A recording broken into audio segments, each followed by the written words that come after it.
started bouldering on 1st of March 2016, it's now March 2017, so it's been a full year of bouldering, and yeah, it's been a year of ups and downs, definitely. Thinking back to the start, I think things are going great. I was doing V1s within a week, V2s within the next week, V3s within a month, V4s within 2.5 months, and a couple of V5s after 4 months. So things were looking great, but then it all ended when I probably partially tore a ligament in here. Nothing to do with climbing. I was actually at a water park, but still, climbing tends to use the fingers, and so with one of mine busted, kind of for that next month after the injury, I did 0 climbing. It was probably would have been too sore to climb. And then the next month I went maybe 2-3 times just to try and, you know, load it again, see how it's progressing. And a month after that, yeah, once or twice a week. And kind of after that, I was back to where, so kind of 3 months of rehab, I was back to where I was 3 months ago, and I actually did the exact same climb to kind of prove I was back to where I was. So that was a definite dip, a definite low. At one point, just losing all interest in bouldering. But yeah, I came back from that onto, you know, doing that V5-6 again. And then literally the next day I noticed, oh, one of my pulleys is sore, kind of in my ring finger, the A2 pulley. And so one injury finished and I just got another one. Yeah, not great. But then the good thing from that is I did learn a lot about injury recovery. I was reading Dave McLeod's Make or Break, and that definitely helps, just laying it all out. And but actually, once I noticed my A2 pulley, I decided just to rest. So I rested maybe like 5 days, maybe almost a week, basically until the pulley was feeling good again.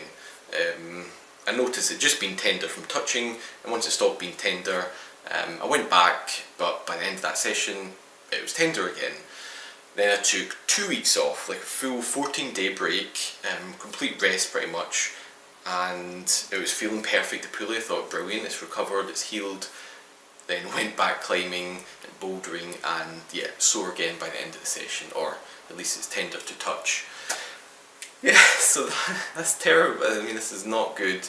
And then I actually took, you know, the advice from the book, which was that rest isn't that good for ligaments and tendons. They prefer a little bit of, you know, stress, like low level stress, but still rest isn't good for them. So I started to open hand everything. Yeah, that seemed to be a much better strategy.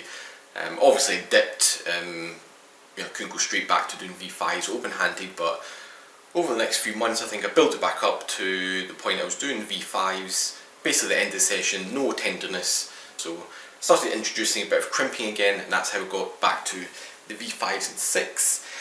And yeah, this kind of brings us on to the start of 2017, where I decided to do more outdoor bouldering, and that's when the Blackwall Traverse project started.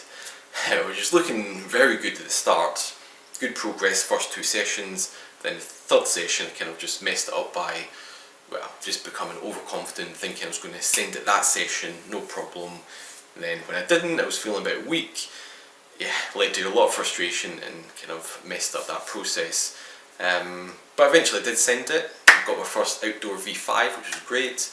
Then did another one, I think the week after, at Agassiz Rock. And so yeah, these are kind of been the highlights.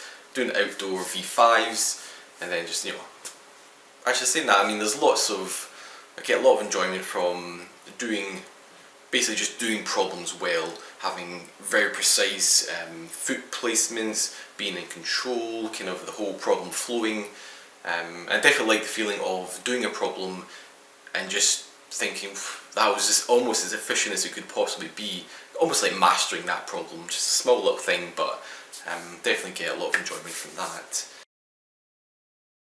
And so my golfer's elbow in here is feeling good, basically. Doing those 6 weeks of eccentrics, didn't quite do it every day, I think I did it maybe 4 or 5 times a week, but doing those eccentric exercises definitely helped, and the tendon now, it's not quite perfect, still a bit of soreness in there, but yeah, definite improvement after 6 weeks, and that was while not really cutting back in the climbing at all. So that was pretty impressive, and now, yeah, that's pretty rock solid. And so looking forward to next year, kind of the biggest thing in my head is not to get injured. That is a definite big one. And so my plan for that is really just to, obviously taking care of my pulleys, like ending any sessions where they start to get a bit tender or too tender.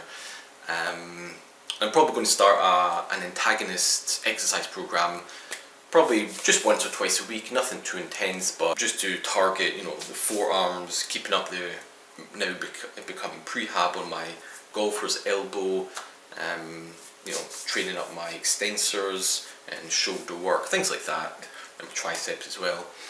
Just like a general, well, I'm going to do a video on that later. And the other thing that kind of feeds into this is obviously when you're injured, you either can't climb or can't climb very often, which is a thing I noticed about last year.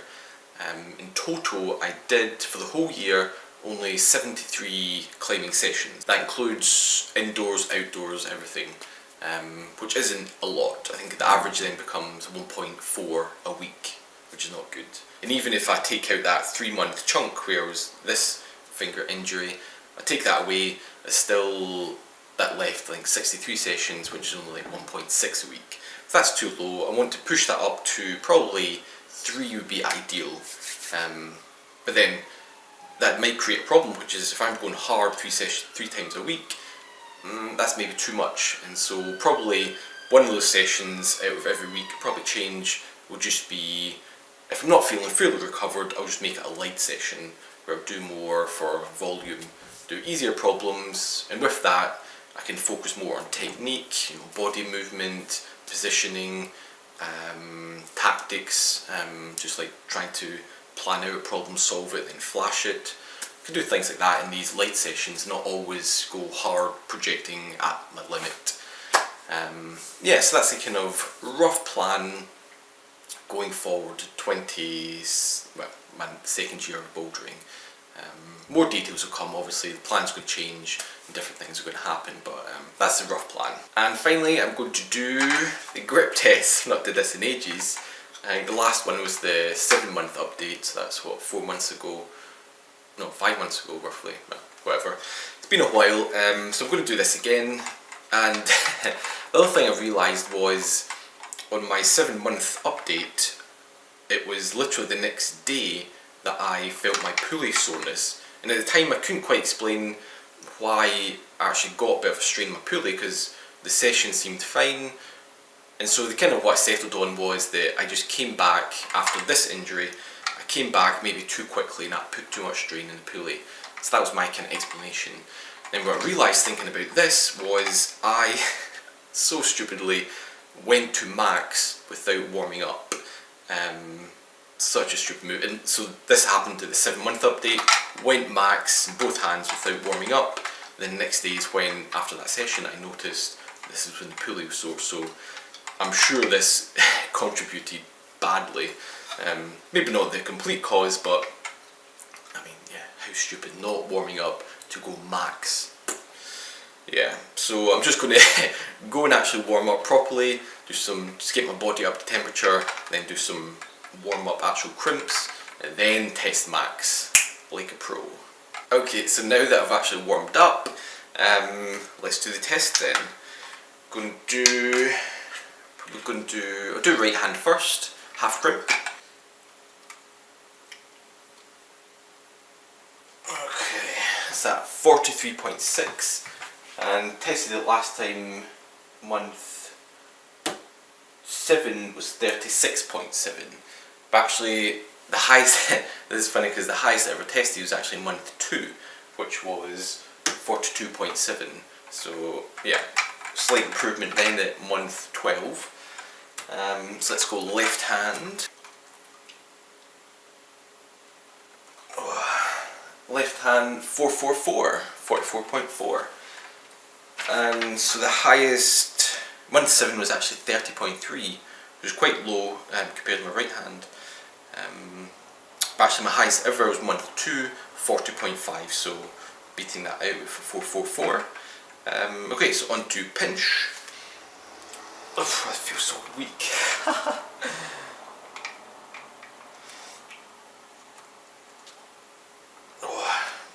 15.8, and we'll just go with the highest ever. Well, 7 month was 15.1, month 2 was 15.8, so pinch hasn't really improved that much it seems. And left hand, 15.1, and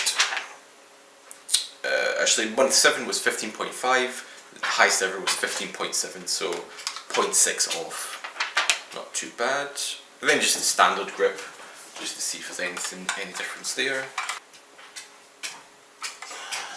669, month 7, 56.3, highest ever 62.8, so an improvement. Then left hand, 589,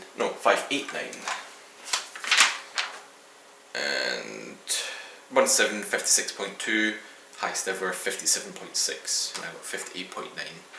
Okay, so pretty much across the board, either improvement from all-time best, or close enough basically. Yeah, that seems good. And this is probably the last time I'm going to use the dynamometer, or at least one like this. Because of the little finger bumps here, it really is just designed for like a standard grip, and doing a crimp, a half crimp isn't that good.